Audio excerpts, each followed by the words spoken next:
And now it's my great pleasure and honor to welcome Professor Aminur Rahman from Department of Fisheries and Marine Bioscience, Faculty of Biological Science and Technology, Yashore University of Science and Technology, Yashore, Bangladesh.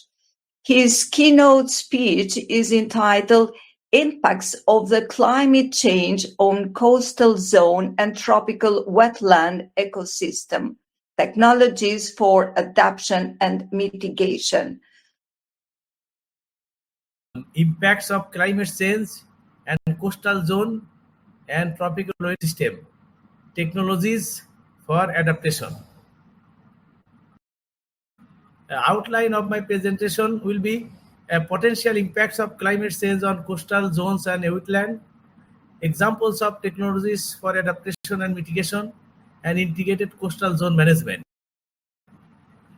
As you know that climate change consequences is now a great concern around the globe, because we are facing serious problem due to climate change impacts on our livelihood, our economy, our health, our all activities. So due to these changes in environmental situation, we are facing many problems, and how we can cope with these environmental changes, and how we can mitigate or how we can adapt with the changing environment.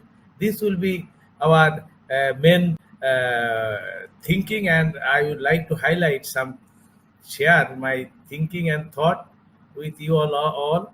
So as you know that 37% of the world's population lives in 100 kilometers from the coastline. In many places, population growth in coastal zone is double that of national average population growth. And 23 cities in the world in 1925, 23 cities has been reported to have more than 16 million inhabitants, and out of these are coastal. And with this exception of Tokyo, New York, Los Angeles, and Osaka, all coastal megacities are in developing countries. So our non-climatic stresses on the coast, there are so many non-climatic stresses that has been causes havoc to the coastal ecosystem. For example, natural coastal ecosystem provide, as you know, the natural coastal ecosystem provide us many goods, services, and support for our socio-economic activities. And important activities including which are helping us for our socio-economic condition to increase our livelihood and improvement of our social welfare, including tourism and recreation, fisheries and aquaculture, mining, industry, transportation and infrastructure development. That is the blue economy exploration or extraction or enhancement is completely lie on our coastal and marine ecosystem. However, over-exploitation is one of the particular good for service can inhibit the provision of good services that are valued less financially, or which enable the system to be self-regulated. The first order effect of climate change. What has is happening in the first order climate effect? That is our global sea level rise. You know that due to the high temperature, the sea level is rising due to melting of the ice and ice core from the northern and southern hemisphere, Arctic Ocean, and there are our Himalayas, and there are so many big mountains which contain the so that is why this is the positive effect. Inundation and displacement of wetland and lowlands, coastal erosion, increased storm flooding, and damage salination is causes havoc to the. This is the biophysical effect that causes havoc to the our economy and health. And then seawater temperature is positive; it is increasing because of global warming, and increased coral bleaching, increased algal bloom, migration of coastal species to higher latitude, decreased incidence of sea level at higher latitude, then precipitation in the intensity, precipitation positive. Due to the climate change, some area is too much precipitation or rainfall and causes flooding. As you saw in the recent years, Middle East is due to the excessive flooding.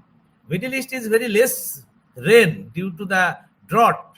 But this few years, 2 years back, this new year, few years, the high risks of land flooding caused due to the excessive rainfall and precipitation.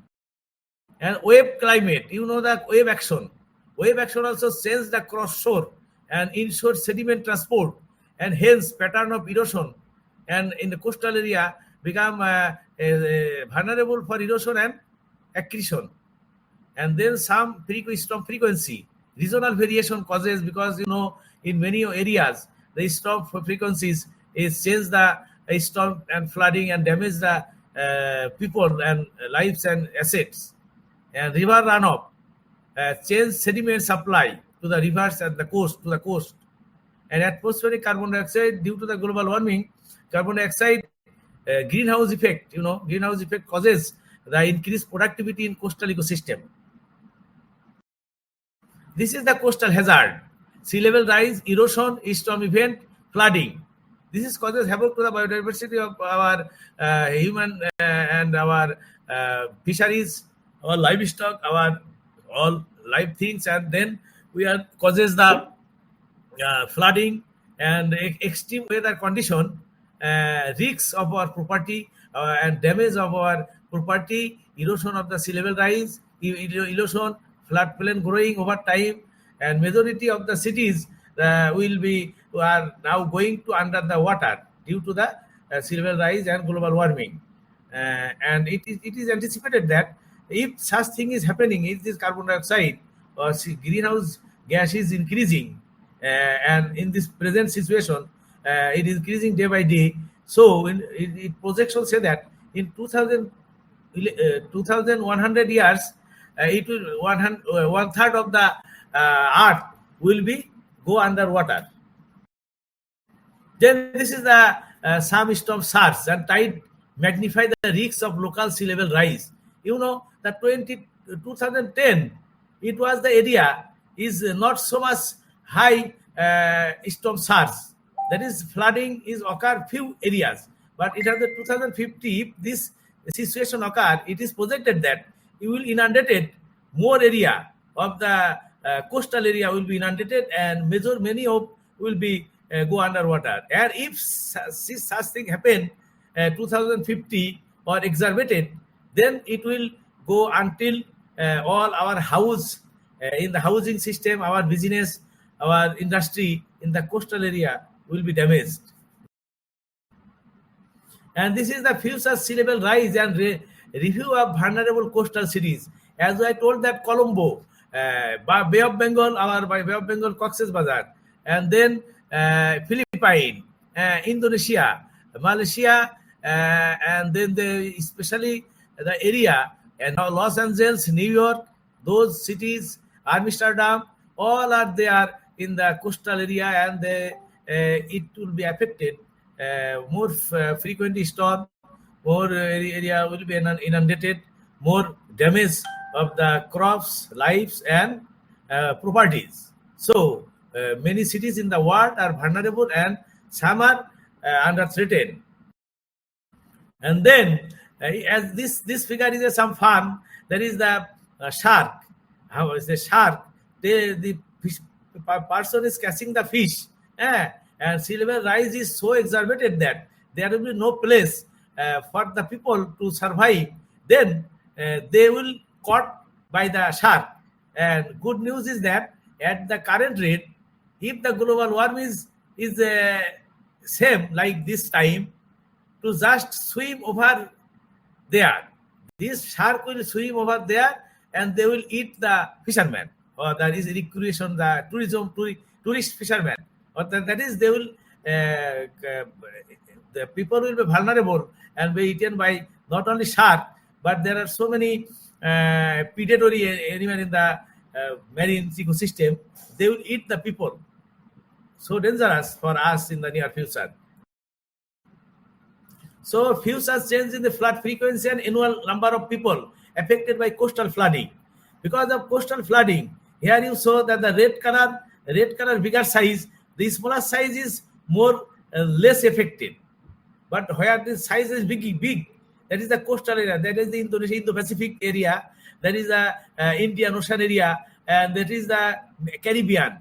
The area of that area and some area of the seashore area will be affected. Not only the human beings, but will their properties, their flood, their human, their activities, all will be affected, and many people will be killed and become homeless and need to be adapt to. Then I will discuss how they can survive and what protection they will need to be do for this change to mitigate or to cope with this change in environment. So that is why we need to know the information and awareness, because we don't know what is happening, because the world's two-third portion of the world is the ocean. Only 1/3 portion are land. So all ocean are connected with one country to another and all places. So that is why we have little awareness by information. We need to be gathered. Coastal system description, map, tide, gauge, buoys, remote sensing, and survey. From this technique or technologies, we can get the information. And climate impact assessment, for example, scenarios, models, place-based analysis. Then climate impact assessment. We have now many research activities and many international national organizations need to do some research. What is climate change affecting, how it is exacerbating, and how it can be mitigated or adapted, and how we can survive in a friendly environment. Awareness rising, printed information, audio, visual media, in creative tools, interactive tool, audio, visual. We have to discuss. We have to do some awareness program to motivate the people to act or to protect their environment from the changing environment. The planning and design, we have to plan and design simulation tool, sediment budget model. There are so many models we can accumulate and then we can apply.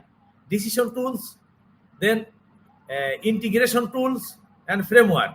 We have to work in the integrated approach. ATP, Adaptation Policy Framework, and National Adaptation Program of Action. And then implementation. We need to implement where the climate change occur. For example, protect the environment, possibility of occurrence, that is dikes, seawalls, beach nourishment. We have to protect our environment from the beach nourishment, beach protect, dike, etc. Retreat, limit potential effect. We have to limit the potential effect. What is doing in the coastal area? Can you see in the right side? There are so many coastal areas very threatened. So we have to setback zone, reallocation of threatened building. Threatened building we would have to reallocate. Otherwise, the building will be go into the sea. So many people or many life will be destroyed. Accommodate. We have to increase the society's ability to cope with the effect. Then this is National Food Insurance Program, and we have to give the people where the people have no food due to the climate change. So some drought, precipitation, less flooding causes the food insecurity. So we have to do some food ability and to give the help of the poor and flood affected or disaster affected people due to climate change. And this is the notification and evaluation. We have to many technologies. We have to measure how much is the land or area is affected, and how we can protect this area. To make some measurement, require the agreement with the evaluation framework, and also some agreement, an indication of criteria. So how we can control the system? Then integration of coastal zone management. You know, the coastal zone management, coastal zone is the most productive zone and the most economic zone in any countries where there is the ocean or sea. So there is a business. They have the transportation of goods, fisheries, fisheries, then marine organisms, industry, all as well. So we have to make some protection technique. We have to make the balance policy process to strike a balance between sectorial interest, both in short and long term. And then adaptation to climate change requires close coordination with the participation from the stakeholder. The stakeholders and the policymaker must have to come in close proximity to work together to protect the environment due to the global climate change and exacerbation of this area for vulnerable area for the people to live in. The why wetland? You know that wetland. Many places people do not know what is the need for wetland. The wetland is the global carbon balance. You know the wetland, the land where the seaweed, weed or this grass or this one, they are sequestering the carbon. Carbon dioxide from the carbon dioxide is sequestering to this leaf. They made the global carbon, very high carbon stocks, some of the highest on the planet. 0.25% land surface, but 3% of the world soil. Source of methane, in our source of methane is another species that is for exacerbating the greenhouse effect. Carbon dioxide, methane, and these and fluorocarbon. These are all, many of these large amount of this carbon dioxide, methane, and this fluorocarbon. That is the greenhouse gas. That is sequestering. That is get into their keep inside in their system so that the carbon can mitigate. Wetland provide numerous ecosystem provisions, such as this wetland have the numerous ecosystem flood control. Number one, flood control. Coastal system protect from storm and tsunami. Breeding and rearing habitat for fish and shellfish. Sources of wood and other forest product. Ecotourism. High biodiversity. Habitat for rearing and conserving endangered species. Source of nutrients and energy to adjacent habitat. Storage of carbon, because they store the carbon, because sequestering means they store the carbon so that majority of carbon they are sequestering, so the greenhouse gas effect will be minimized. This is the service, ecosystem services provided by or derived from wetland. We get the food, fresh water, fiber and fuel, biochemical, genetic material.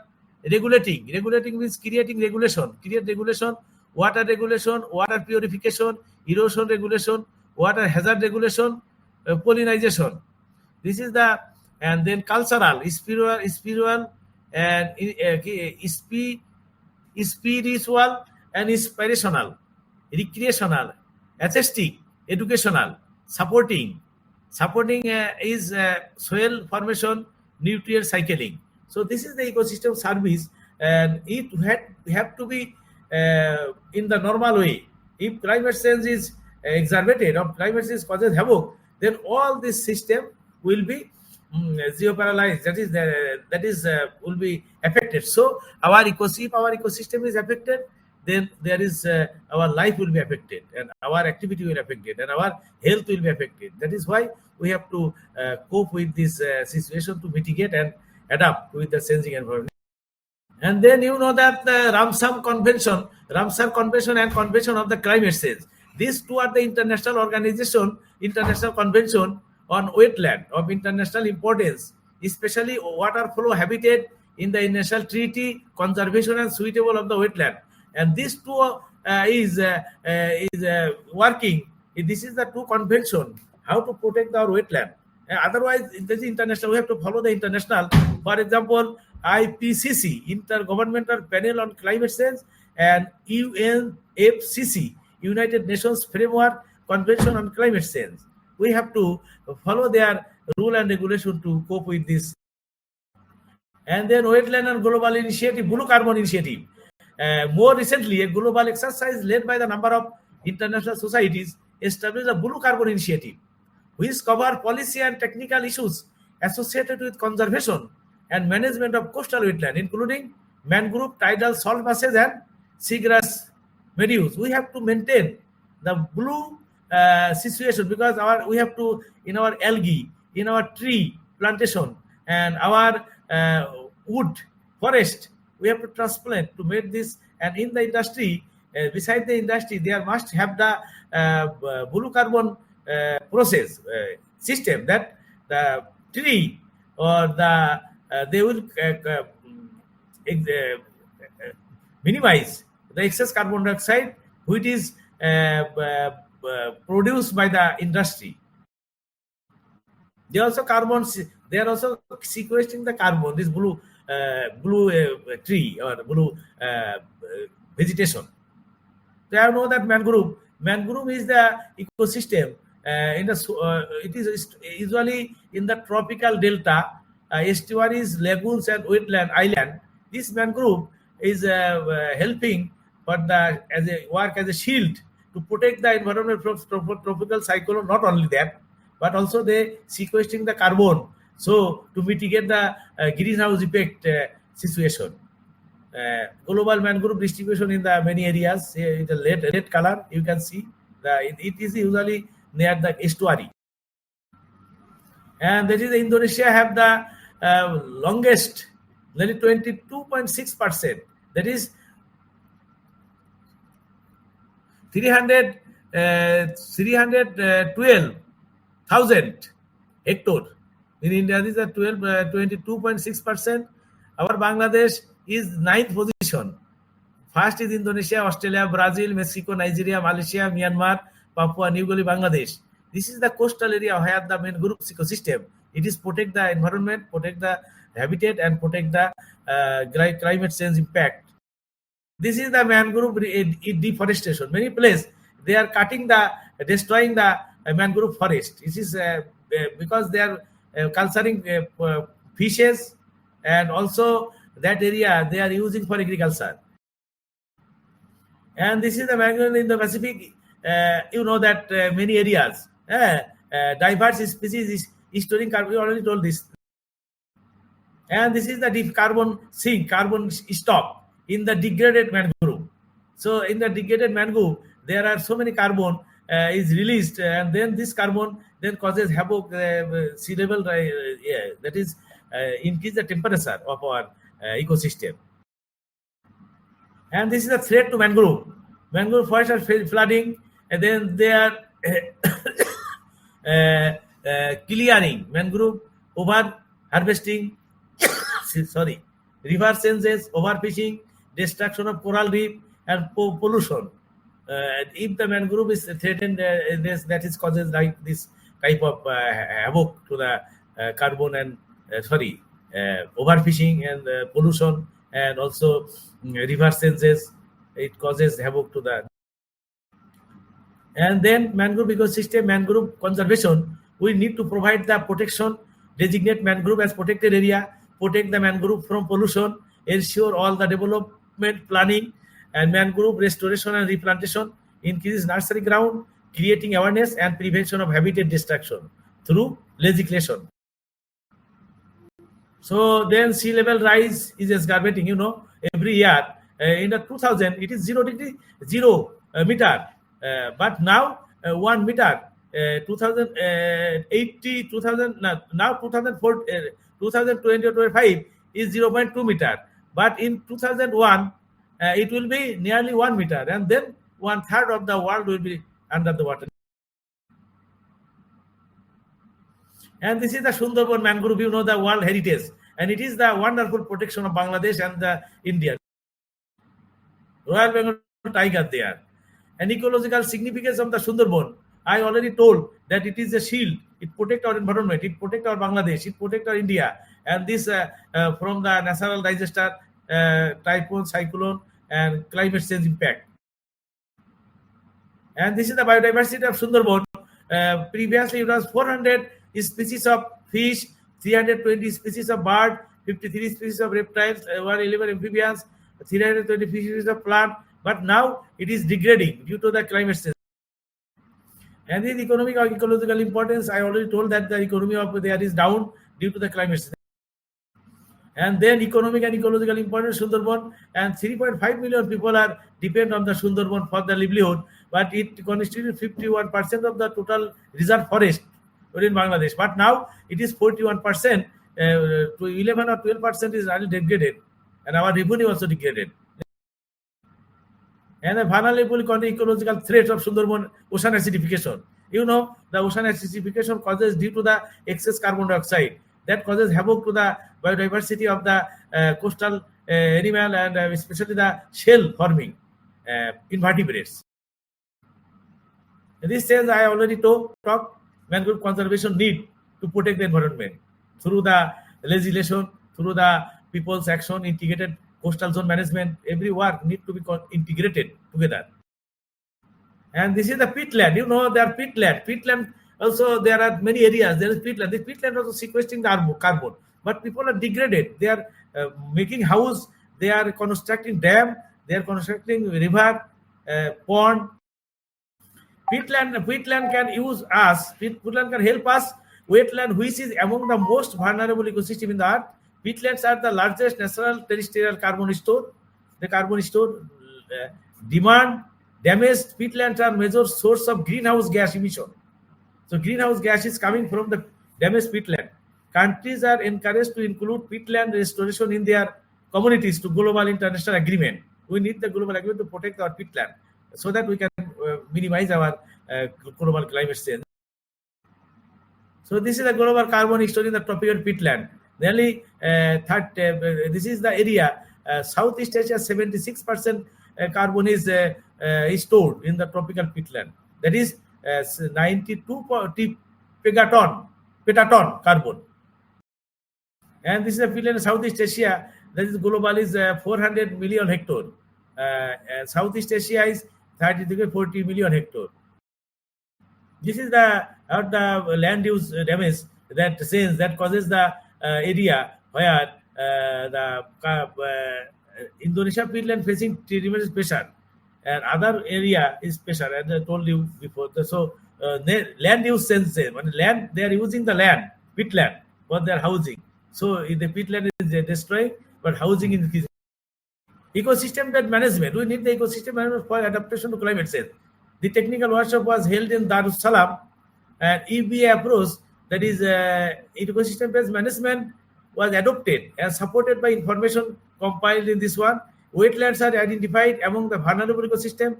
We need to more attention for capacity building through training, public awareness through improved communication, good understanding of ecosystem service, promoting policy changes and measures for EBA, that is ecosystem. And we need the peatland ecosystem services for adaptation to climate change. We need the provisioning, supporting, regulating, culturing, educational. We have to use by the community to adapt with the climate change. And now we can summarize that tropical wetlands are key ecosystem for climate change adaptation and mitigation. Project may be developed to mitigate climate change, but could be more strategic if synergized with adaptation objective. Not only the country or local, but also need to international collaboration and coordination and funding with each other and their research. And South and Southeast Asia offer a significant opportunity for climate change adaptation and mitigation through wetland ecosystem. Data and information generated by scientific bodies is sufficient to support the policy measures.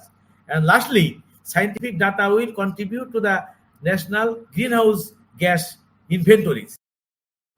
With this, my grateful thanks and appreciation to the global Research, Education and Event Network for organizing the 8th International Conference on Nutrition, Food, Environmental, Agricultural Sciences, and also for inviting me to deliver the keynote speech lecture at this important international scientific conference. And special thanks to Professor Dr. Rahim Ahmadi and the team, the dynamic team, for their generous help and invitation and collaboration, coordination every time with me. And our university, of course, to collaborate, to deliver. And next year, we will organize, this year, end of this year, we will organize a conference here. I would like to invite you to come to join in our conference in December this year. Thanks very much for your kind attention, time.